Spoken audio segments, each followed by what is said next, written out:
Here we go. We are live. Welcome to this episode of the Bullpen Cart presented by ThunderblogSports.com. I, of course, am the G-Man, Jordy Cannell. With me, returning, is my man, Matty D. What's up, buddy? Still coming off the high from last night. And I got to fully recover from the celebration. Yeah, what an ending to the NCAA tournament, of course, we are talking about. Recording this on Tuesday night. Mm-hmm.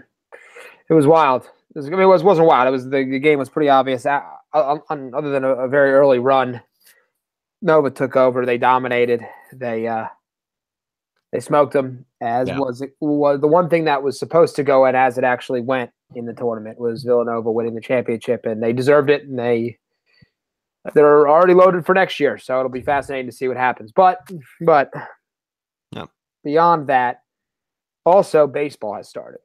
Oh yeah. What a week it was, or weekend it was. We're basically a full weekend, despite how the most of the Northeastern teams have been delayed out of their minds due to the inclement weather, to say the least, that we've been seeing. Yeah. I got the Phillies on right now, and it looks like they're short of putting on ponchos from sitting out in this rain as Ben Lively gets, looks like, the first out in the second inning. But yeah, I mean, the first week it's been exciting. Other teams like the Red Sox they started down in Miami, and so they've gotten to play a few extra games. The Phillies even started in Atlanta, but they're up in New York now. And I mean, Travis Darno looks like he's about to walk through a fucking winter storm. Did you see Giancarlo yesterday when they announced the Yankees game? The Yankee home opener got delayed. No, what did he say? So he puts out a Snapchat of him walking up the dugout steps at Yankee Stadium, and goes, "Well, I guess I'm going streaking because it's all covered in snow." Right. And he's like, they show like there's another video that shows him like doing it. I guess somebody caught him just on camera, and he's like in shorts and like an Under Armour.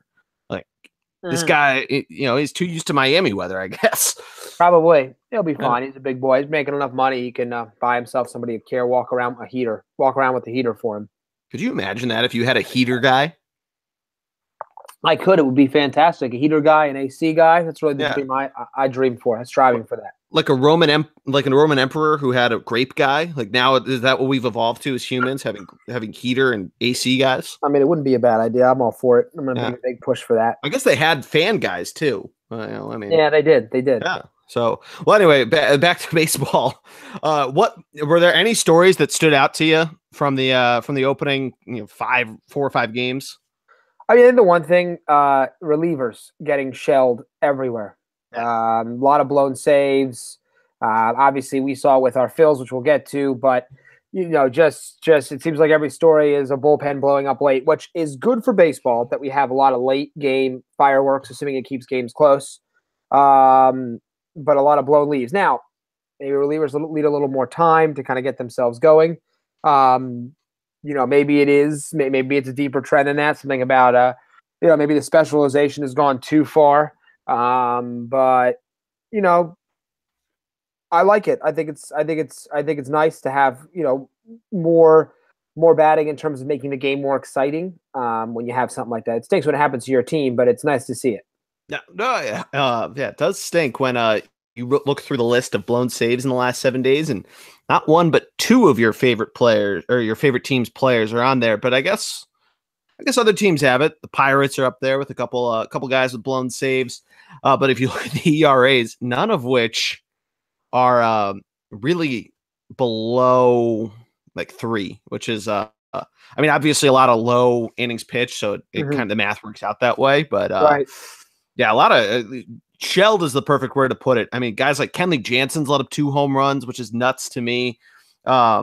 Which, I mean, I think you're right. It's nice to see. It's nice. It's a nice change of pace. The overcorrection, I think you almost hit the nail on the head with that. Of there's something that's going to be figured out probably by mid-May. I mean, a lot of it too is working out the kinks both physically and in pitchers' arms and mentally as well. A lot of new managers around baseball. So kind of seeing everybody, kind of figure out their way as we'll get there with Gabe Kapler, but a ton of other teams. Red Sox got one. The Mets have one. So we'll see how they all settle in.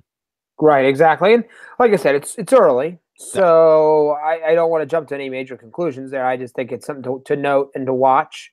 Obviously, and beyond that, we've also seen, as we've seen the last couple of years, four player outfields, massive.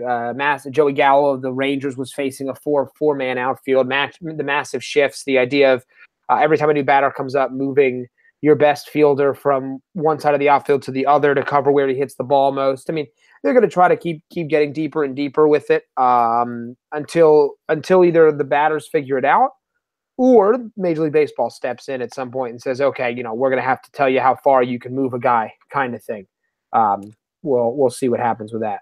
But I don't know if you necessarily need to have baseball step in, because if you want to move a guy around and the batter figures out like, hey, I could lay down a bunt to get around this, or has to learn to hit the other way, you might as well. I mean, I don't know. I don't think you need to have the overarching. I don't think you need Rob Manfred to say this, because if anything, he'd want it more to try to reduce hitting and make games go faster, at least the way that he acts. Right. But I mean, once again, I'm not saying that I want the Major League Baseball to step in, because my opinion, I'm like you, probably more so, figure it out. If you exactly figure it out and hit it the other way, or butt it down the third base line, or hit a single, so that's really up to the players. But you never know if baseball's continue to lose its market share in the world of sports. You gotta do something at some point. So we'll see. Yeah.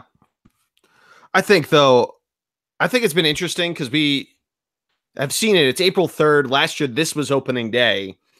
We've now been, the Red Sox, the Astros, they're all 5 games in. Everybody should have been by now, but again, inclement weather's kind of fucked everything up.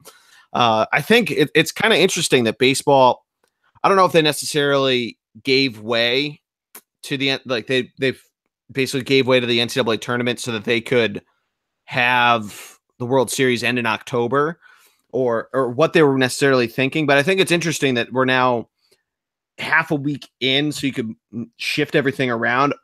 Maybe it's also to kind of fill in the gaps of where 2 weeks or almost 3 weeks ago now, you had one of the busiest 2 days in sports of the first round of the NCAA tournament. Right. Then you still had the excitement in the Sweet 16, the Elite Eight, and then there's nothing Final Four weekend on Thursday and Friday. So why not throw baseball in there to kind of have everybody that's geared up to watch sports all day on a Thursday and a Friday have baseball there? I don't know which way they were thinking, but it's an interesting way to try to change things up and try to gain back some of that market share, especially on the back end when you think about them versus football. But at least the last couple of years, especially, and it was nice to see last year, they've at least beaten Sunday Night Football. Not that that's saying too much about early season Sunday Night Football, but it is something. Right. No, it's a great point to make. I just, it's always a tough time early, I think, in baseball. There's that quick little, oh, it's back kind of thing. And then really, we're going to talk about it later, but the NHL and really the NBA finals come along, and Stanley Cup, and all of a sudden, and then the Masters, and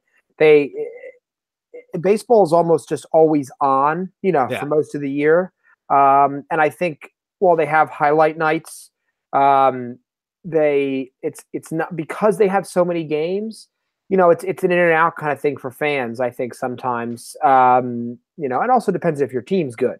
I think for me right now, with the Phillies not having a great season the last few years, I'm less engaged and constantly watching. I'm going to watch a Sixers game before I watch a Phillies game. I'm going to watch a hockey game before I watch a Phillies game, because those teams are in the playoff hunt. Now, that could all change, by the way. All it takes is one moment, one great team, and that's different. Yeah. But I do think that's a factor. I think because they have so many games, you can feel, I can miss this. I cannot watch this game tonight because I'll see one later down the road. Well, if you miss a football game, you're in a lot of trouble. Oh, yeah. That's a big thing to miss. The nice thing, too, about baseball, of at least with it starting early and having the playoffs for both basketball and hockey, is that you can just throw it on in the background. You can just have the game on, look up every couple minutes, see like, oh, it's now the third inning and it's 1-0. Oh, how did it score? Oh, this guy got a double and he drove in that guy. You don't necessarily need to watch, if there's a 5 minute span that you missed, odds are it might be the home run that changed the game, but you at least see the highlights. They'll show it over and over, especially if there's no other action. Basketball and hockey is a little different that way, that it's always going on. It's not segmented. Same thing with football. Football is segmented, but it's still, the story paints itself more if you watch it. Whereas baseball, you have so many different opportunities to see it, especially now that baseball's finally letting their teams and their social media accounts put it out there, that you can finally pick it up. Right. Yep. No. And I think that they are coming around. I mean, there's definitely seems to be more faces and more guys who are making you, I don't know, half making you smile. You want to be part of and watch now. There is a growing group of stars in Major League Baseball. There's also a growing group of super teams like the NBA, which we'll see what kind of effect that has on the game. Normally there's only one super team, and that's the Yankees because they spend all the money. But there's a lot more this year, so we're going to see what happens with that too. I think it's fascinating as the season kind of unfolds in that regard. No, absolutely. And I mean, it'll be awesome to see how it all unfolds. I mean, and I think you're right. I think baseball's starting to learn what the NBA figured out really 10 years ago, that if we make our guys the prop, we push not just the games themselves, but the players as product, we can get so much more interest just in everything outside of the games. And I think that's why, despite kind of a lackluster offseason, we've seen at least more, part of it too, the Yankees kind of just grabbing Giancarlo Stanton and a bunch of other guys. But we saw a little more news when there were the bigger splashes. So I think going forward, it'll be, hopefully that they're starting to learn, like you're saying, and kind of pick it up from there. But we'll see how it all goes. But we'll keep it moving. We're only 5 games in, and some teams like the Phillies, like the Chicago White Sox, have only played 3 games. So we'll quickly pick hot teams, but really will, for those that are new to the bullpen card, this is, usually part of our weekly segments, picking the hot and cold teams, which is kind of why we started with the sort of reactions to the first weekend and kind of just checking in with baseball as a State of the Union almost. But I mean, if I had to pick a hot team, it's hard to not pick the Astros. Mm-hmm. I mean, they're 4-1, 28-12 is their run scored versus runs against. They had their opening day yesterday, which, speaking of news, did you see the guy with the leaf blower? I did. Yeah, if you haven't seen this, they unveiled their World Series champions banner and had a little trouble getting down. So a guy had to use a leaf blower to help it get into the proper position. But yeah, I mean, it looks like it's business as usual for Houston, really across the board. Everybody that you'd expect is doing their part.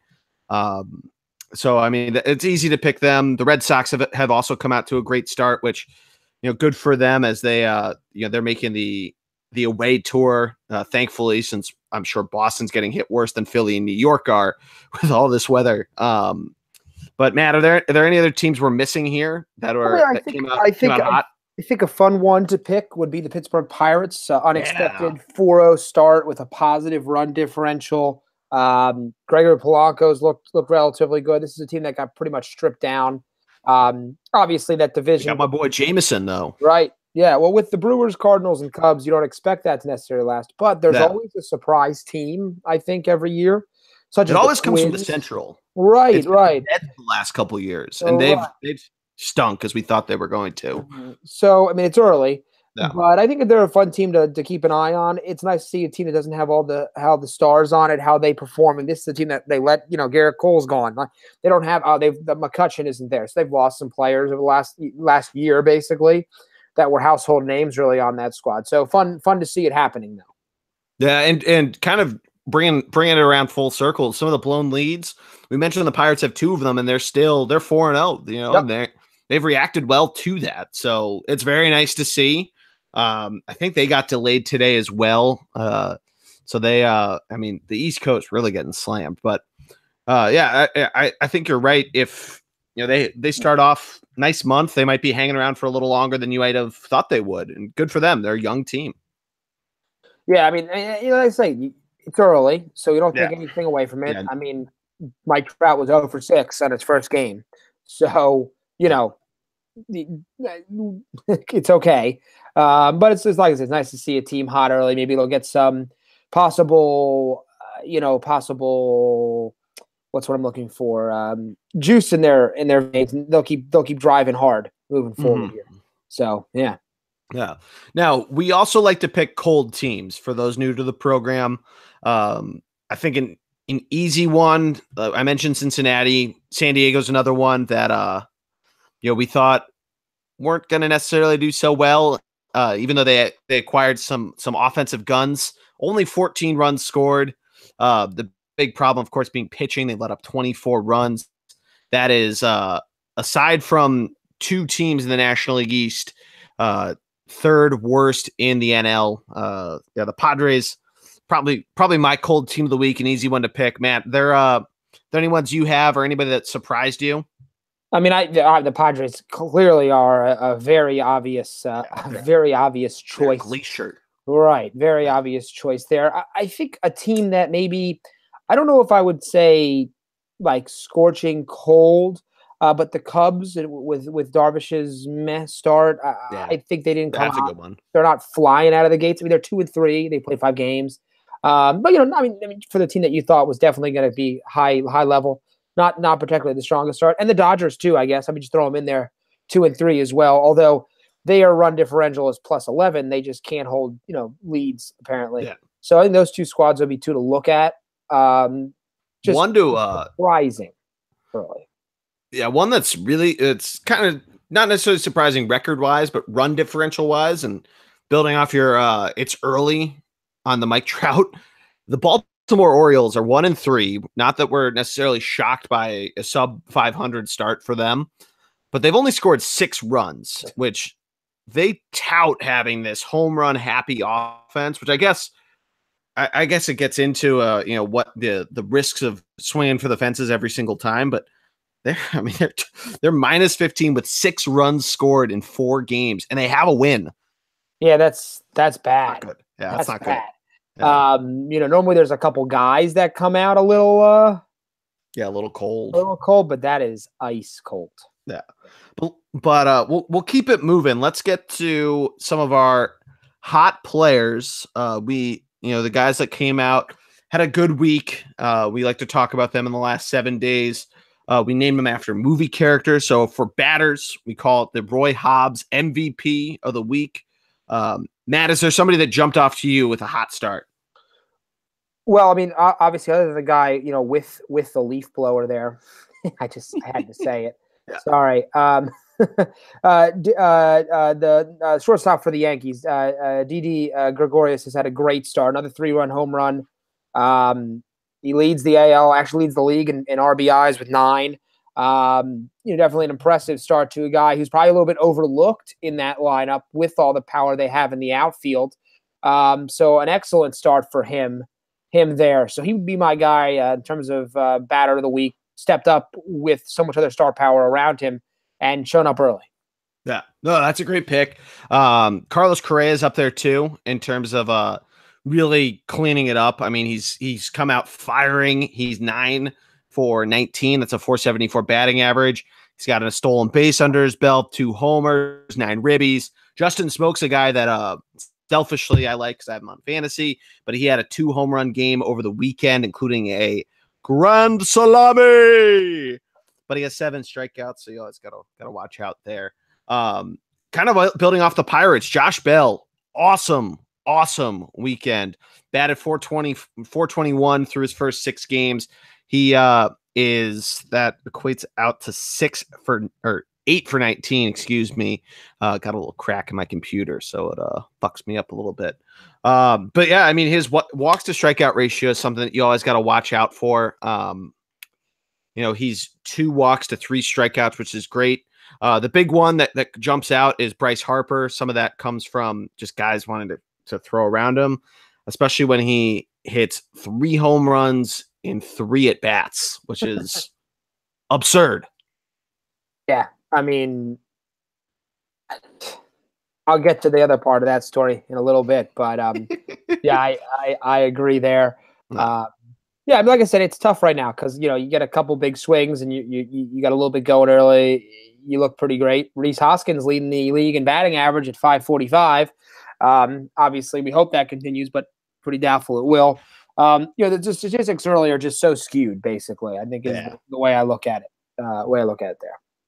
No, absolutely. I mean, I almost wanted to title this whole first part overreaction season, but we've done a good job of not getting too fired up. So pat ourselves on the back. Quick applause. But yes. But we'll move on to pitching. We call that the Billy Chappell Pitcher of the Week. Matt, is there a guy that you have that has been the most impressive to you? We mentioned a few. I mean, this is the toughest. Else? Once again, this is to me, this is very difficult, because it's, early on, it's just hard to figure out who's been, the most impressive. I will say I'm just impressed that David Price returned, and, basically pitched, and wasn't terrible. So pretty good performance by him. So I'm very happy to see him back. So I'm going to give him the shout out early on because I don't know how long that's going to last. I like it. 1-0 to start the season here. 5 strikeouts. So I'll give it to him. I'll give it to him early. No, I like that a lot. Mine's going to be a little more run of the mill. It's going to be Charlie Morton of the Houston Astros.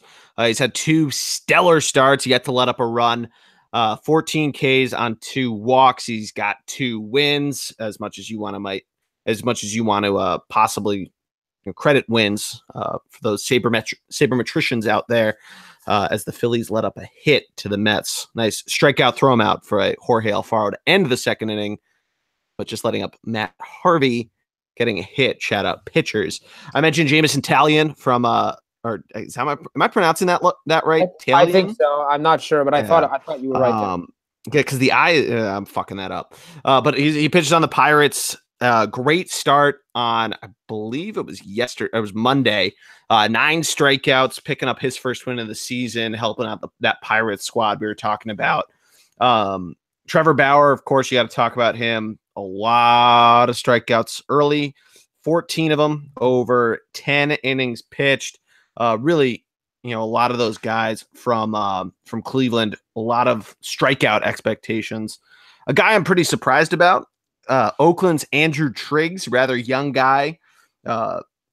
He's 0-1, and his ERA isn't too impressive. It's 4.15 over 8 innings pitched, just shy of 9, but 13 Ks. I mean, good for Oakland, a team that'll probably have some pitching issues. So nice to have a nice hot start.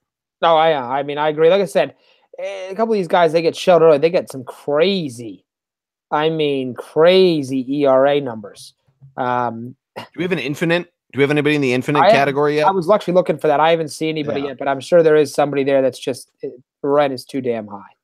Yeah, so. For anybody that doesn't know, the way that quick way to calculate innings pitched or ERA is innings pitched is the denominator.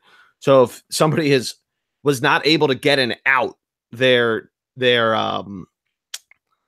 ERA is infinite because you can't divide by 0. So that's what I was asking Matt for. I can't find it either on this on Yahoo, but I'm sure there's somebody out there, some reliever that faced one batter, let up a homer, something like that. Always sad but funny to see. Before we move on, anybody else that stood out to you this week? I mean, like I said, I just tough early on. I wanted to give a shout out to our boy Aaron Nola. Great first start. Yeah, but we're gonna get there in a second. But pulled early. Come on, let the guy go. Let the guy go.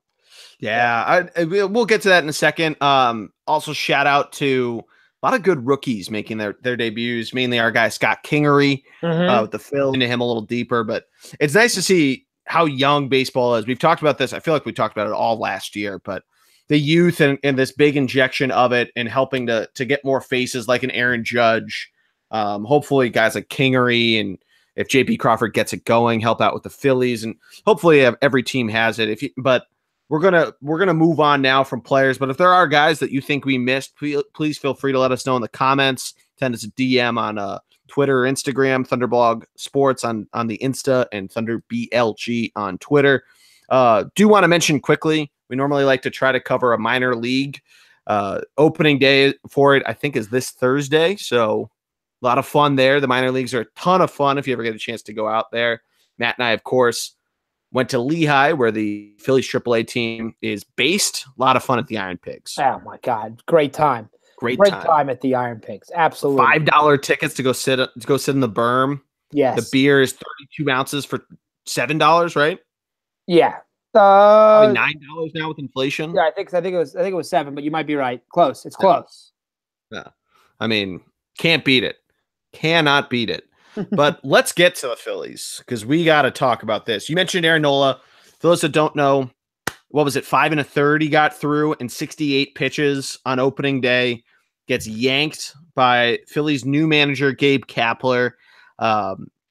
Claims a couple different things. The big one was the sabermetrics, right? Yep. And the other, I don't think if he necessarily acknowledged it, but I personally think this is part of it. The 68 pitches, a guy that's been on and off the disabled list, maybe watching that. It is his first start, and you don't want to give up a opening day game to the Braves, or give him up on an opening day game to the Braves when he's so confident where the team can go. I don't know. I mean, it is nuts. Let him get through the goddamn inning. Yeah, I definitely agree with that. Look, it's early in the season. I don't think he expected his bullpen to come in and totally just get ripped apart. I am with you though. Like, let him go 7. It's a quality start.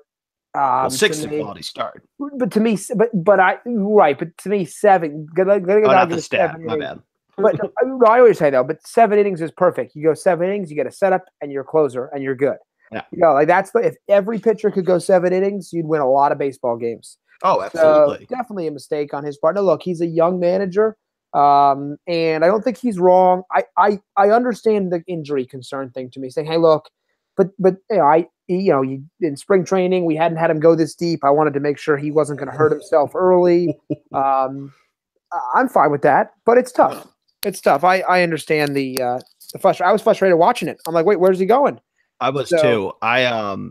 Obviously it was like a 4:00 game, so I was at work, had to stay late last Thursday. So I had it on my computer there, had the game by game update, and seeing it as Ben Lively gets Cespedes to pop up.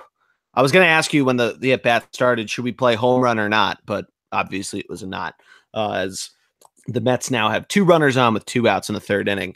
But I think, yeah, I mean, it's frustrating to see. They had a 5-0 lead, ended up losing at 8-5, 6 runs in the 8th and 9th inning. Then the bullpen, I mean, I don't know why the bullpen, he kept going back to Hobie Milner and a bunch of different guys in the bullpen continuously. I don't know why you're not giving guys days off. If keeping these arms loose and healthy is of the utmost concern, why you're going back day after day after day, especially when a guy like Milner gets shelled by Freddie Freeman. I guess show confidence in your guys. I don't know, but the bullpen was very, very overused as the Phillies ended up getting completely blown out on Saturday night. What was this? It was 24 innings pitched and a lot of runs. So we'll see how it goes. Ben Lively is still in the game as the 3rd inning comes to a close up in New York. But we'll see how Gabe, if he learned anything from that series and an extra day off, and how it goes from there. Yeah, I mean, I would say the one big thing too, they're loaded with guys you want to see getting playing time. Oh yeah, the outfield is jammed with Herrera, Nick Williams, Aaron Altair, and Reese Hoskins. Obviously, with Santana at first, you're blocking Reese from playing there. Kingery is going to take up time for Maikel Franco, who you're hoping was going to have a bounce back year, with Crawford and Hernandez. So they've got a lot of pieces. Now, it's not necessarily bad to have that many, but you want to get some young guys. You want to get them their at bats in the major league level. And I'm disappointed that we're not. he had a bad year last year, but I'm disappointed that Franco. I want him to get opportunities to see if he can recover and bounce back, see if he can find what he had 2 years ago. Yeah. So it's tough to see some young guys not in the lineup. Yeah, that is tough to see. I mean, I think it's nice to see Kingery get starts. Kind of, I think it's their way of trying to figure out if trading Cesar doesn't make sense, could we make this a thing? But I agree with you. I think don't make it a platoon type of deal with Kingery and Franco. Let Franco kind of work through it. We obviously don't know, sort of the scenes behind the mix. I mean, Odubel Herrera didn't start opening day. There's been a lot of different decisions that have been made for a number of different reasons, whether it's been, sabermetrically, or I don't know if it's, clubhouse type of dynamic or what have you. But yeah, I'd agree. I'd like to see Franco maybe get a couple more chances to really show if he can get it back before really throwing the baby out with the bathwater. Right. But it's early. It's early, and it is early. There's a lot of guys that we're going to see step up and give the bullpen a chance, give the starters a chance. Although I think it's getting close to putting Vince Velasquez in the pen time. But yeah, I agree with that. That's a really good take. But we'll see. You know what? You got to give a guy. You'd rather have a starter. So let's see what he can do and kind of go from there. I don't want to just immediately dump him into that zone. Well, if this was a year ahead, because they have so many starters in the minors that are just like 19, so that's just too soon to just throw them to the wolves in the major leagues, especially with the Mets with guys that can just mash the ball, and the Nationals, who we'll get to Bryce Harper. We'll talk a little more about Bryce Harper, but the power that's in that lineup, it's quite literally throwing a guy like Sixto Sanchez to the wolves to bring him up now. But if they're like 2021 and they're a little more ready for the majors, then I maybe would say just do it as soon as you can, moving Velasquez to the pen. Right. No, I definitely am with you there. I think that's a great idea if they could figure out how to work that out somehow. Yeah, absolutely. So the Phillies, they play New York tonight, Tuesday night, Wednesday night, or I think it's Wednesday day game. It's like on Facebook Live as well. So interesting stuff baseball's trying to do, figuring out how to, I guess, make it this ultimate in the background type of deal. But then they come home on Thursday. I'll be there. I'm very excited. It's a full day of Philly sports for me, taking the day off from work, playing a little hooky. It's going to be a fun day. Go down there with our intern friend Jerry. He and I are going to the game, and then going over to the Flyers game as they hopefully will have clinched a playoff spot. We'll talk about them in a little bit. So it's a back-to-back for me. But then, they play the Marlins there, and then they had the Reds come in for the in-week series next week. So we'll see how that all goes. But we move on. So for those new to the program, you've probably heard us talk about this on other podcasts. We do a couple fan favorite segments. The Stadium Snacks, which are pretty self-explanatory. The Beer Corner, which should be self-explanatory, but we pick a couple beers, we tell you about them, we recommend them. And then the Bleacher Creatures, which we'll explain in a little bit. But we start with the Stadium Snacks. One of my favorite segments. I love food. We all love food. Who doesn't? If you don't, it's crazy. You're a crazy town. But it's always the big deal. New food at the ballpark. And I cannot wait to go down Thursday and try some out. But we're going to talk about a few others from other stadiums. One that really sticks out to me is a dessert roll, which hopefully our boy Greg got to try out. It's called the Churro Dog 2.0. Greg is down in Arizona at Chase Field doing a little field work for us. This is quite decadent, to say the least. What it is a churro rolled in Oreo crumbs, served in a donut, which is the long version of the donut, with vanilla froyo draped on top with strawberry and chocolate sauce topped with whipped cream. It sounds like if you eat this thing, Matt, you are not making it 9 innings. Yeah, I don't think you're making it 9 innings at all. I mean, I'm hungry. Yeah, but I don't. Yeah, that is wow. That is a serve after the seventh inning. Do the like have the beer stand sell that when they can't serve beer anymore. How about that idea? That sounds like actually a pretty darn good idea, if you're asking me. You Because might I'm as pretty well. nervous about anything else you're trying to do there. Yeah. I would not make it. I would be sleeping in my chair seat right now if you gave that to me. Yeah, I would be passed the fuck out. Well, the other one that's interesting to me, because we talked about this last year with how Seattle serves the fried grasshoppers. Mm-hmm. A local delicacy, which my cousin who lives out there has tried and says it basically the actual bug itself doesn't really have any taste. It's more the seasoning that you choose to get on it, whether it's just plain salt, you just taste the sea salt or what have you. But another team has adopted the local delicacy idea. It's a little more out there. The Rockies, Matt, have started serving Rocky Mountain oysters. Do you know what those are, Matt? I do not know what Rocky Mountain oysters are, but I really am interested because there's no oceans. Yeah. So it's a deep fried bull testicle. That's disgusting. Yeah, apparently people out there love it. I saw it. Shout out to Top Chef, which was filmed. The most recent season was filmed in Colorado. It was one of the challenges was to make some form of Rocky Mountain oysters.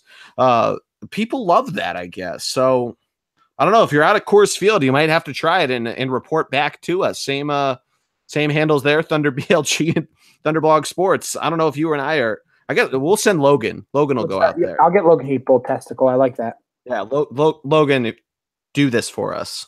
You're assigned. You're assigned. You're now on the field. Go. But Matt, any foods that you're dying to try or anything that you can think of that we should go check out? I mean, here's what I'm excited for, because when baseball's back, summer's back. Yep. And not only that, dollar dog nights are back. So I'm going to be really bland with mine this week. I'm excited to go to a Phillies game and have dollar dog night. I want a couple hot dogs. Tuesday. Next Tuesday. I want a couple hot dogs. I want an ice cold beer. And I want to sit, not ice cold, because that's a little cold. Well, no, ice cold. It's going to get hot. I want an ice cold beer. I want to be in right now, maybe just lukewarm. It's fucking 40 degrees outside. I want to be in shorts and my Phillies jersey with my Eagles hat, of course, to keep repping the birds. Maybe a Nova hat. I don't know anymore. We're winning everything right now. So, and I want to enjoy some summertime with a nice ball. Now, what I want to avoid is any mustard stains in the jersey this year. But if I get a couple, it's just a war. It's just a scar from the war. So it's a battle scar. So I'm just fired up for that simple hot dog with ketchup and mustard. That's what I'm excited for. Maybe a couple onions if they're looking nice. I'm ready. I'm ready. Yeah. I'm ready for the park. I am too. We got to get down. All right. Anyway, I'm reminiscing now in my mind about how excited I am for baseball in the summertime to be back. Yeah, I mean it's going to be exciting to be back down there. I'm going to be going Thursday. I'm going to go Sunday for Jake Arrieta's first start as a Philly. Nice. It's going to be fun. I have the Phillies spring pass, which it's very cheap. It gets you in every home game. I've talked about this before. So I'm pretty excited about that. Quick embrace debate, though, because you mentioned we're winning everything. Nova, is that Philly's college? Because there's a lot of them. So it is one of Philly's colleges. And yes, I think it counts. It's not even in Philly, though. I understand it's not in Philly. Yeah. So Temple, Nova, Drexel, LaSalle, Penn. Those are Philly colleges, and Nova counts in that group, in my opinion. Now, you really are a Nova guy because you didn't even mention St. Joe's. Well, that's bad. I apologize. But look, now I'm going to be taking a side in the Holy War because I'm not a city guy.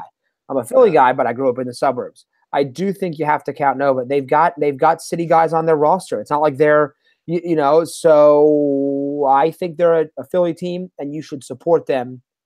And you should support them if you go to St. Joe's or Temple, that they're winning the championship. Because that's a bold statement. Well, there is the Big Five, but they're in different classes, to be honest. Although Temple's like way up there on the wins list, by the way. Yeah. They've Temple's close. LaSalle's made a couple runs. Right. St. Joe's, obviously, with Jameer Nelson and Delonte West. Yep. So, but clearly Nova, at least at this point, with Jay Wright as their coach, is currently in a class of their own. Um, but I think they're a Philly. I think to me they're a Philly school. They're on the main line train line, so No. they're on a regional rail line, and they're not that far out of the city. So it's like they're almost in Manayunk sometimes. So I'm they're a Philly school. They're a Philly school, and you should go to the parade Thursday. Period. Well, I wasn't saying are they. I was saying are they Phillies, like the only school? Are they? Oh, I Phillies mistook team. that question. Yeah, Well, right now they are, right? I mean, right now they are. Yes, because the other teams weren't good. yeah. So my point being, if Temple had made this run, if LaSalle was Loyola, Chicago, and they made that run, would you be as excited as you are about Nova? Oh my God, Like yes. take Nova out of the equation there. If the Explorers were in the Final Four and Nova was not in the Final Four, would I root for LaSalle? Absolutely, all the way. Now, same amount. Oh, I would have been all in for the All Explorers, right. all in. That's all I'm getting at. Now, I'm more invested in this Nova team because I've been able to watch them all year. I know their players. You know, I know the team. It's hard when a team like Loyola Chicago comes up, and I don't necessarily know their guys that well. Yeah. You know, they're not led by a Steph Curry mid-major guy. They're just led by a bunch of really, really good ball players, and so it's a little different because I feel like I know the Nova team pretty well. So it'd be a little different, but I would be all in on LaSalle. I mean, definitely. First of all, that would be a wild story, but I'd be all in on LaSalle. Oh yeah, no, that's all I wanted to check. But I know you have an article coming out on the blog for Villanova, so I'm going to cap it there, and we'll move on. Check it out, thunderblogsports.com, Matty D. Very shortly. We move on though to another great fan favorite segment, the Beer Corner. For those that have been following the Thunderblog and this podcast, you might have known that I gave up beer for Lent. Easter was obviously this past Sunday, so I'm back on the beer train. It's nice to be back on it, Matt. What beers do you have for me? What should I try out? I've only had Yingling. Well, I'm going to bring up one that I think is a great beer, really all year round. One that it's become a family favorite of the DeStefanos here at the new Papa D's new D Street pub we've built in the basement, a nice bar. But drinking this one for a while, and it's the Founders All Day IPA. I mean, you know about this. Great. They come in a bunch of different can sizes. It's a can beer, really is a can beer. So I want to focus on that. I love this beer. I could drink this all the time. It's fast becoming, if not already, my favorite beer that I've had, and I find it to be just very easy to drink, and I love it. But I did have another beer this past week, and I thought this one was pretty good. Now, a little bit of a surprise. I was not the one that picked this case up, which is strange when I don't pick it up, because normally that is strange. When the family's home and drinking, I'm the one going to do the shopping. In charge of it, yeah. Right. But I got a phone call that my mother was on her way out, and she wanted to know what kind of beer to get for the brothers at home, and they're apparently really into the Sierra Nevada right now. Okay. So we grabbed a case of Sierra Nevada. Now it had some of the staples in it, but it had a tropical torpedo IPA. Have you ever had that one? No, I haven't. Tell me about it. Very refreshing. Very just an easy IPA to drink. It's got a little bit of like mango almost to it. Does that make sense? So it's got that fruity tropical flavor to it. Okay. Kind of a nice one to slip in there when you're, when we're about to go for the summertime. So really liked that one and thought it was a winner in my mind. So if you happen to stop by, see any Sierra Nevadas, they're little smaller of cans, the way they're shaped, grab a tropical torpedo IPA. I don't think you'll be disappointed at all.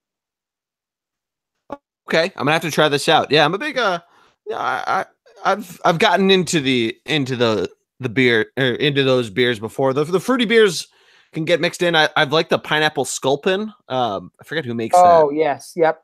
Ballast Point. The Sculpin. Yeah, Ballast Point. That's a really good one. I haven't had that in probably a year, maybe since last summer, but that's a really good beer. Mm-hmm, mm-hmm. Oh, and the other one that was really good by Sierra Nevada, because there was a couple in here, was the No Good, but it's KNOW, good. No Good IPA. This was a very straightforward IPA. What I mean by that is, like the tropical one, a lot of IPAs I've been having lately, they get a little wild, right? They try to throw some wild stuff going on in it.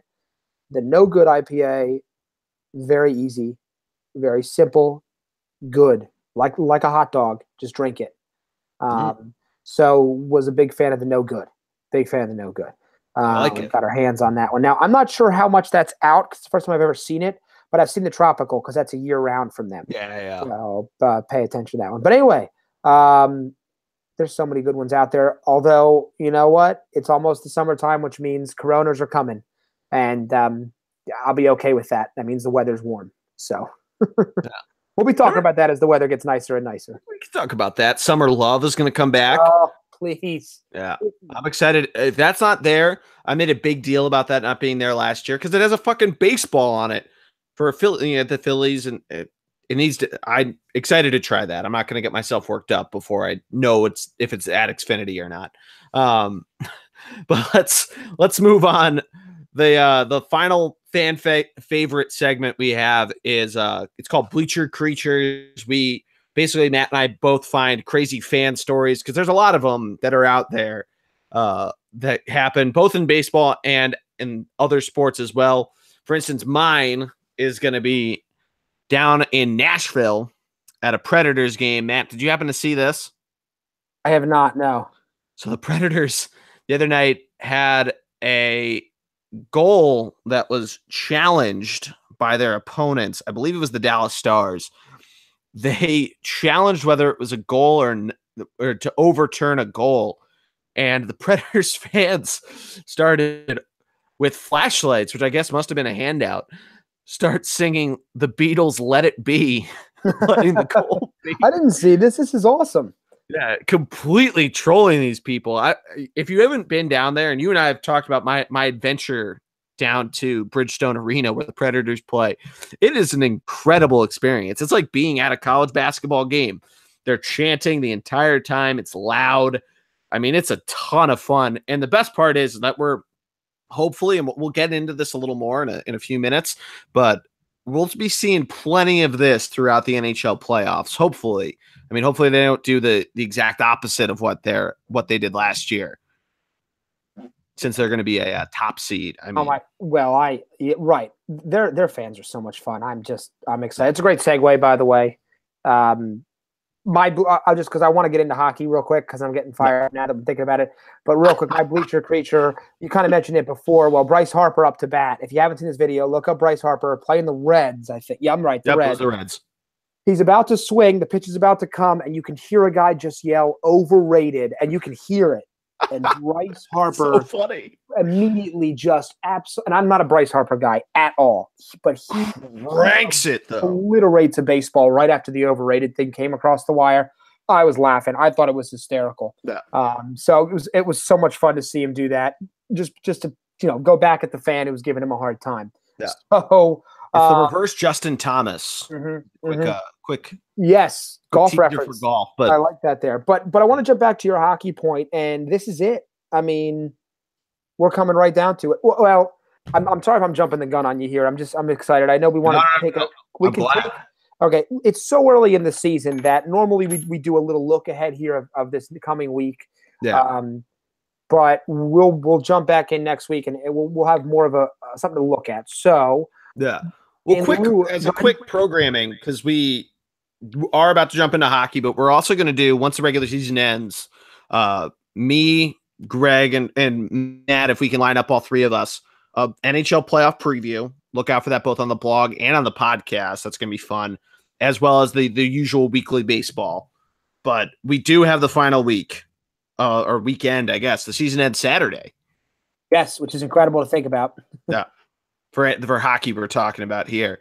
I mean, the Flyers are playing right now, our boys. They are down in the second period up in Brooklyn, now 3-1, as Jonathan Tavares scores his second goal of the night. Flyers can clinch. I think they have to win, and Florida has to lose. They're winning against the Predators, aforementioned, down in Florida. So we'll see how it goes. I think that's almost safe to say they'll be in. It's just a matter of seeding, because I think really the Panthers still have a game in hand, but at this point, I think the Flyers had to lose. The Panthers had to win out. A lot of stuff would have to happen for them to miss it, but the the seeding is starting to get a little more solidified, except for in the Metropolitan Division, which is really, I mean, if the Flyers can come back, they have a shot at getting the 2 seed in the division. They do. It's incredible how much can happen. Yeah. Over the next few days, it's gonna be wild. And so we'll definitely see there. I'm ready though. I'm ready for hockey. Yep. I'm ready for playoff hockey. Just like with the NBA, I'm just ready. Get me through this week. I want to bring on the playoffs and get here. I will say I want to give a quick little RIP, if you will, for this. The Sedin brothers, Henrik and Daniel, have decided to step aside after this season. Shocking only because you thought maybe they try to get on a one more run, but they're not going to leave Vancouver. So, and Vancouver's struggling. So it's nice for them to go out on their own terms. I think that's really nice. And it helps Vancouver because it's going to free up a lot of cap space. Yeah. So hopefully that's a help to them there as well. Yeah, we talked about it a little bit with the Blackhawks on the fact that they rightfully rewarded all of their superstars, but it ultimately now is you're starting to see the ramifications of it with, having some young guys, but having to let other guys go. And the guys that they've let go have really thrived on other teams. I forget it. The guy that's over on the Blue Jackets, his name is blanking my mind right now, but I mean, there's a number of them that have left Chicago and have done very well. And Vancouver, not necessarily in the same boat to a certain degree. Yes. But you're starting to see guys like Brock Boser come up, or Bosner. So we'll see how they start getting a little, if they develop, if they can rebound quickly. They're 2 points in front of Arizona, so they could somehow get their way into the top spot in the lottery if I guess all things work right in the tank. Right. But I mean, is there any matchup that, because not everything's solidified, the Pacific's still pretty wide open. The Central is all but locked up, or at least their top 3 seeds are locked up. But are there any matchups that you want to happen or that you could finagle to get in the first round? Well, I'm going to say this. I don't know if this is possible. I would hate it as a fan of a team I want to see go on, but man, I just want us to meet Pittsburgh. I know they've been better than us this year when we've played them, but we always just have great playoff series. I don't think we can meet in the first. No, we could. Flyers absolutely could. So they're right now, the Flyers are 2 points behind the Penguins. They have a game in hand being played, which is basically being played right now. The Flyers would have to basically win out, I think, because the way that it works, the Penguins have 5. Say the Flyers won tonight, they somehow come back. In a non-shootout win situation, they would have 39 regulation plus overtime wins to the Penguins 43, which is the first tiebreaker after points. So the Flyers would basically need to win tonight and in regulation or overtime, and then probably win out. They play Carolina on Thursday, hopefully a win. They didn't play very well the last time Carolina was in Philly, though. And then they play the Rangers on Saturday, same scenario, but the Flyers at least pulled that one out for a very injured and struggling New York Rangers squad. And Pittsburgh would have to lose a game somewhere in there, and I don't have who they're playing down the stretch. Well, actually, no, that would be actually for the Flyers to pass the Penguins, because Columbus is still in the mix too. Although Columbus is losing to Detroit right now. But basically, I mean, if they just pass Columbus, they play Pittsburgh, and they don't have home ice in Pittsburgh against the Penguins. So it's very possible. I mean, 3 spots are all separated by 2 points. Really 4 spots separated by 3 points, because the Devils are right behind the Flyers and are currently winning right now. So the Flyers could fall to the second wild card spot, and which would currently put them in Greg's fucking dream matchup against the Bruins. Right. Which they have a game in hand on Tampa in that wild Atlantic division, but the Bruins are they're 5-5 in their last 10 games. 5-1-4 if we're putting into official NHL type of records, but they're still one of the hotter teams in the NHL and not a team I want to see in the playoffs. Right. Oh, I agree there. But once again, this is the NHL playoffs, and Yeah, true. anything, just get in. Anything can happen if you can Yeah, get in. I mean, that to me the is Preds, the Preds last last year. year, right? So get in, be healthy, and get in, and let's go. I mean, this is why I'm so excited, and let's go after it. I'm fired up. I cannot wait. Now, not only can I not wait for the NHL playoffs, but I am dying for some NBA playoff action. Yeah, so we have a little Associate. more than a week left, Right. and it's going to be a wild last week. Mm-hmm. Mm-hmm. I mean, let's just talk about them right off the bat because I think it's the team we care about. Is that's the Sixers. Yep, They've been fine since JoJo's unfortunate injury, they look but great. my concern is now Dario Saric is out with the elbow infection, and that's a huge loss because to me, we are not talking enough about Dario. Okay, No, this guy does everything. You know, he reminds me. He just if you need to fill a role when on the court, he does it for you. I've been blown away with his play this year. I don't think he's getting nearly enough praise. I've heard the term "poor man's Ben Simmons," but he can shoot a three. yeah, So Dario's got a fucking shot on him. right. Obviously, not as good of a passer as Ben, but equal on defense. Can get into the hole as well, but just kind of fills that role of like an amoeba to kind of pick up whatever needs to be done out in that court. Ooh, little Been science. very impressed with him. He's incredibly underrated, and I think at this point you kind of have to keep him in the starting lineup.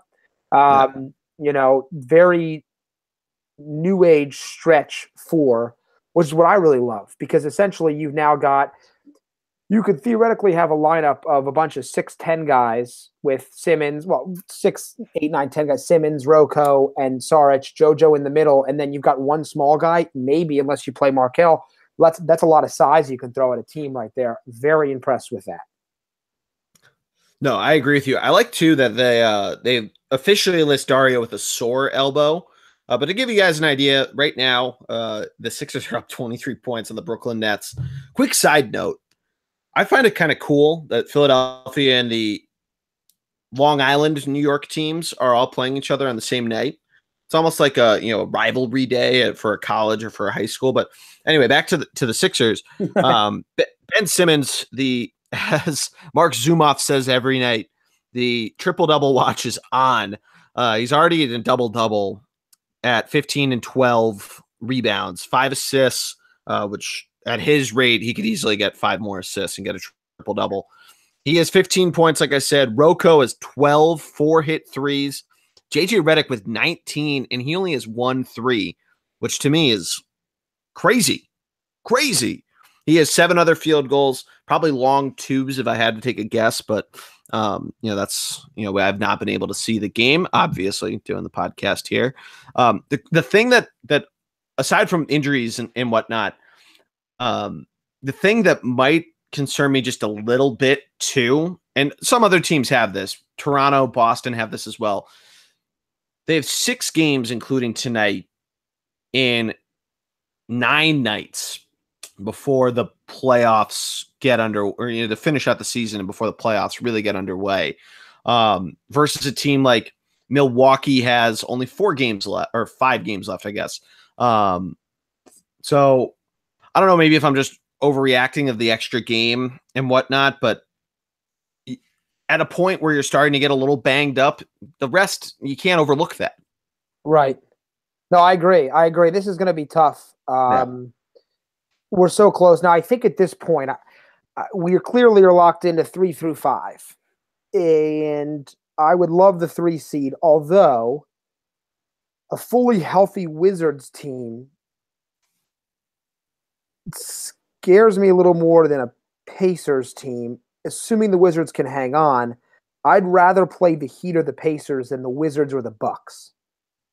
Yeah, I would agree with that. In a perfect world, I'd play the Heat, but I think the Sixers, they're not locked into the 4. I think you're right. That's 3 through 5. And I think they play the Cavs one more time on Friday night. And that could go either way, depending on how Dario's elbow gets all fixed up and whatnot.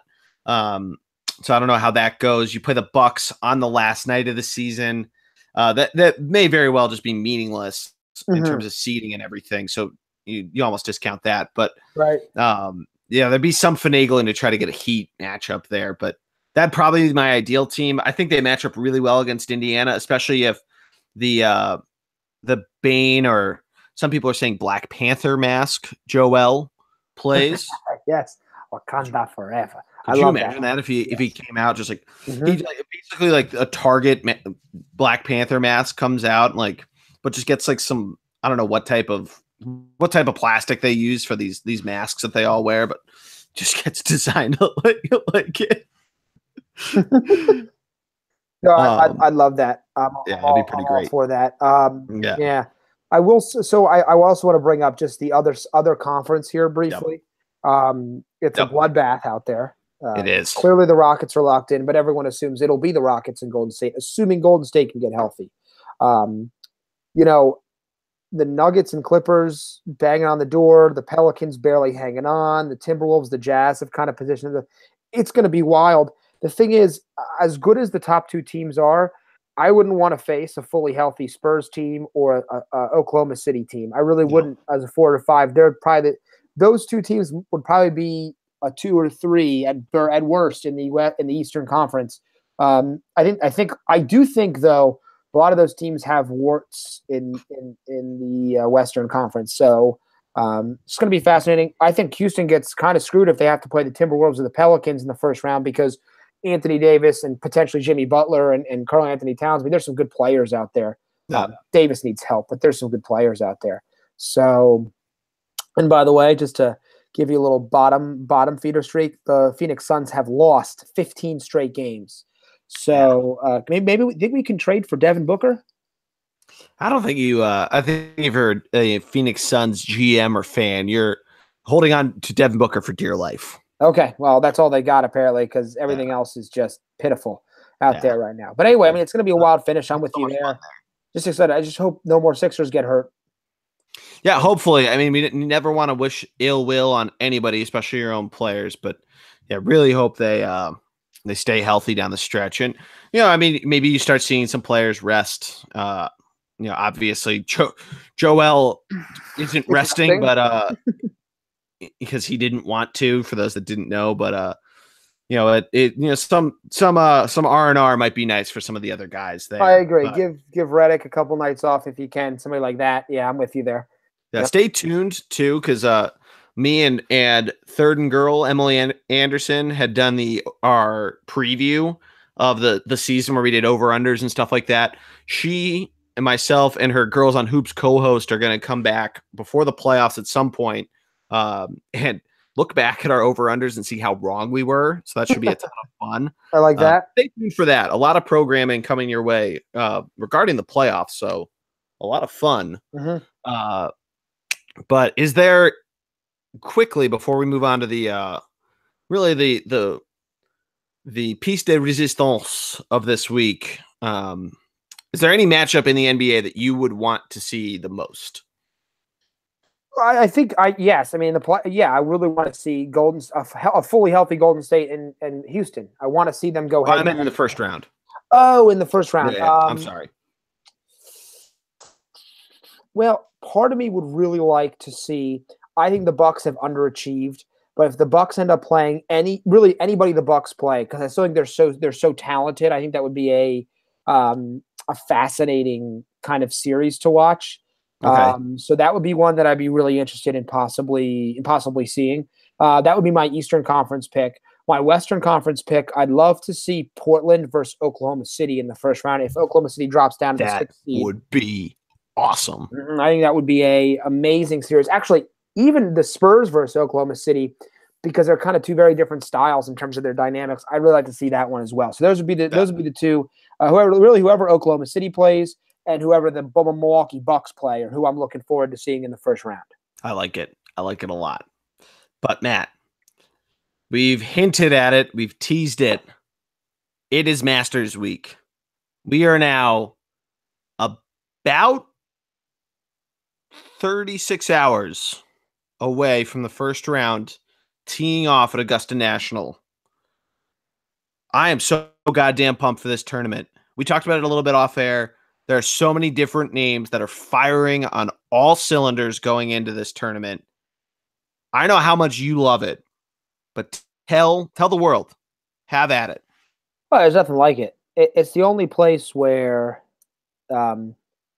tradition is everything. The way it all works. I mean, there's so it. I can't speak highly enough about the experience. It's it's on my bucket list of places to go. Really, really, really want to see it in person. Very difficult to get into, but it's kind of the aura about it. I mean, the players, these are guys who play the greatest courses in the world on some of the greatest views. But Augusta doesn't give you the great views of mountains or oceans. It doesn't give you, the most ridiculous golf holes or the most, incredible layout in terms of pure, like, design if you grabbed it by the balls. But what it does give you is this atmosphere in the pine straw and in the flowers, and every hole is named, and players can tell you every shot and how you want to play it, and the roars you can hear around this course, because Augusta's in a city, but you never know it by watching the broadcast. I mean, it's in the middle of Augusta, Georgia, and it is just by itself. And it's really golf at its finest because, yeah, they've made some changes to make it longer, and they've done a few little things here and there, but they really haven't changed the essence of the course. You can still get yourself in a ton of trouble out on this golf course. Oh, yeah. But I really think, though, the one thing I would stress, it's the roar. It's hearing somebody make a birdie 5 or 6 holes over or 2 or 3 holes ahead of you or 2 or 3 holes behind you as a player, and getting that, oh my God, somebody's doing something near me kind of thing. Yeah. So I'm so fired up for it. And I'm so ready. This may be, not like you said, not a ton of guys in this one, but in terms of the top heavy of this, I mean, think about the names: Dustin Johnson, Justin Thomas, John Rahm, Jordan Spieth, Justin Rose, Rory McIlroy, Hideki Matsuyama, Ricky Fowler, Sergio Garcia, Jason Day, Tiger, Phil Mickelson. Bubba's out there, right? Matt Kuchar is a guy you got to watch out for. Patrick Reed has had some good days. So Gary Woodland, right, and never forget Freddie Couples. So there's a whole bunch of guys out here that are not only like that could win this. This may be the most top-heavy group we've seen in a few years. Normally, there's 4 or 5 guys you're talking about as odds-on favorites. I think this is one of the deepest fields at the top that we've seen, and I hope that it comes down to 5 or 6 guys in the last round that we know just battling all the way through. I mean, and I missed guys that I feel bad about not saying their names on that list. This is going to be a big-time field with a lot of really, really good players who are playing really, really well. I think that's the big thing, is a lot of these guys are playing really well. Yeah. So we'll see what happens. But, yeah, get ready, because this is going to be a great weekend here. Yeah, it's going to be a ton of fun. I mean, other guys that – past champions in the field, of Freddie Couples makes a run, Bernard Langer makes a run, guys who have been odds-on favorites or closer to odds-on favorites before that have maybe taken a couple steps back, like a Thomas Peters. You mentioned DJ, Zach Johnson's up there. So I heard this on a different golf podcast. DJ's first start at Augusta since winning the U.S. Open, which is obvious because he had the injury last year, but it feels so much long ago. Mm-hmm. So long ago, Jesus Christ, since he won at Oakmont 2 years ago. But it was only 2 years ago. I mean, it feels like it was like 5 years ago that tournament happened. We got the Tiger effect. You used to the same guy winning or being involved in every one, and now all of a sudden that's not the case anymore. And so we're seeing this a little differently. So like I said, we'll see what happens. But I just think this is just going to be an awesome weekend, as I expected. So, who do you like? I do really like. So I really like. I think Jordan Spieth had a quiet beginning to the season. So, and I think with his putting ability, this isn't a golf course where you have to be well, I shouldn't say that, because a lot of times you are. I actually recently saw the statistics on this. Being a good driver on this golf course is important. I just think a lot of the guys that we're talking about don't have a green jacket. Yep. So, but Spieth does. So he doesn't have the same pressure. I know he collapsed, but we all forget he won one. He doesn't have the same pressure as a Justin Thomas or a DJ or John Rahm or Rory. Rory. Right. Rory's like he's made a number of cuts since winning his third of the 4 majors in the Grand Slam. But he hasn't put it all together, and his putting's looking better. But right, I mean, Jordan Spieth is he's a lot like Tiger, that he can pretty much anything from anywhere. Maybe not the best short putter, but the mid range is just unreal. Right. So, like I said, that's to me. I think there's going to be a lot of. That's all right. No, but I think that's the problem with a lot of the guys that maybe haven't won one. There's a lot of pressure because the field's heavier this year. Yeah. So that worries me, which is why I really like Jordan. I'm gonna throw out another name because I think Patrick Reed has a real shot this week. I like that. I like that a lot. He consistently impresses me every time I watch him. So and so he's a guy that I think could surprise. We all know who he is. If you watch golf at all from the Ryder Cup, you know who Patrick Reed is. But yeah. I still think he's got a shot here. So, well, I think you just hit the nail on the head of why he's got a shot. He can mash the ball, and even more so, he's had these moments in big stages in golf where he's stepped up. I mean, the most recent Ryder Cup memory we all have is him and Rory going head to head, basically throwing haymakers, throwing fingers in each other's faces, telling the crowd, or Rory more so, telling the crowd to shush. Patrick Reed going fucking nuts. I mean, I think he can step up to the plate big time. He's a guy that's surprising that because he's come onto the scene really in the last 4.5 years and won a couple tournaments, but he's never won a major. And I think him or Ricky Fowler is a guy that's overdue to win one.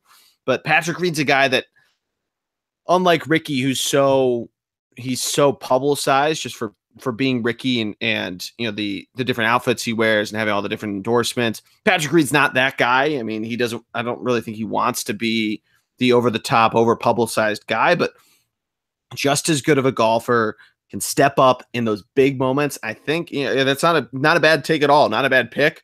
Guy I like. I'd love to see Rory win it. I obviously he's one of my favorite guys. I think Bubba, you kind of mentioned it too, a guy that has a green jacket that is playing some really good golf. He's obviously won the match play a couple of weeks ago. He won, about a month and a half ago as well. So 2 wins on tour so far. And I mean, the big thing with it is that in Tiger proofing the course, you open the door for the lefty that can hit the shit out of the ball and put a little bit of a fade on it, which is exactly the type of game Bubba loves to play. He can control his driver so well. And if he just gets his putting going like he has in a couple of his wins, I don't know if it's a runaway like you saw in 2014, but he could keep himself right around there. Absolutely. And obviously we'll be hitting this up stronger as the weekend goes on and into next week. I do think a couple of things I'd want to point out. Come play with us. Yes. Come be part of the Absolutely. Masters pool. Yeah, that's a really good point. So we have it's not fantasy golf. Hard to do. Go ahead. What was that? I said it's not hard to do. Oh yeah. So we have the fantasy golf with our boy Brandon over at Sports Geek, which has been a ton of fun. Matt and I have started to do a little better. We had a slow start to the year, like Matt's guy Jordan Spieth. We also have our pool, which if you are interested, shoot us a DM and we'll send you the details. Really easy to do. Pick one guy from 6 different tiers. A hot pick has been Tiger out of one of the tiers because he's not ranked in the or he isn't in the top 100 in the world overall golf rankings. He falls into the bottom one. So you could either jump with a lot of us, myself included, or go your own way. But pretty easy to do. Like I said, just shoot us a DM, Thunder BLG. Also, if you want to hit us up on DraftKings or anything there and join our league on DraftKings, you can do that as well. I know with Sports Geek, a little late to join the golf, and unfortunately, no baseball. It seems he'll be back for football, which that's a ton of fun. But a lot of fun to be had on there, especially now with baseball being back. a number of different ways to play. We should really look into getting a DraftKings sponsorship. We talk about them all the time. But a number of different ways to play on baseball, and they've added a few more since they field tested it with football. So I'm excited. A ton of different ways for you and I to basically just shit talk each other for this summer. Well, after my relative cleanup domination across NCAA brackets, 2 second place finishes in protest, obviously, because I'm sure you guys cheated somehow. But I'll take that. I'm already ready. Me in the Thunderblog. Oh, I beat you, but I can't. I won 3 others though. Lost you, I'm unhappy with now. Intern Jerry. Yeah. Yikes. Well, the protest too, because he bragged about it on social media. Who the hell? Nobody cares that you won. That's what I thought. I won 3 brackets. Nobody gives a shit that I won. They're pissed off that I won. Exactly. I mean, nobody wants me winning anything. But I'm excited. I'm excited for this weekend, and I'm looking forward to wrapping it all up. Obviously, next week. Yeah, it's going to be a ton of fun. Like I said, make sure to stay tuned with it because we're going to have to do a little, fitting the pieces in the puzzle as they go along with. The Masters wrapping up, with the hockey playoffs starting, basketball playoffs starting. So a ton of content coming your way. Make sure to check out all of our blogs on the Thunderblog, thunderblogsports.com. Matt's got a little wrap up for Nova. I'm going to have a written preview of the Masters, as well as a written preview of the NHL playoffs.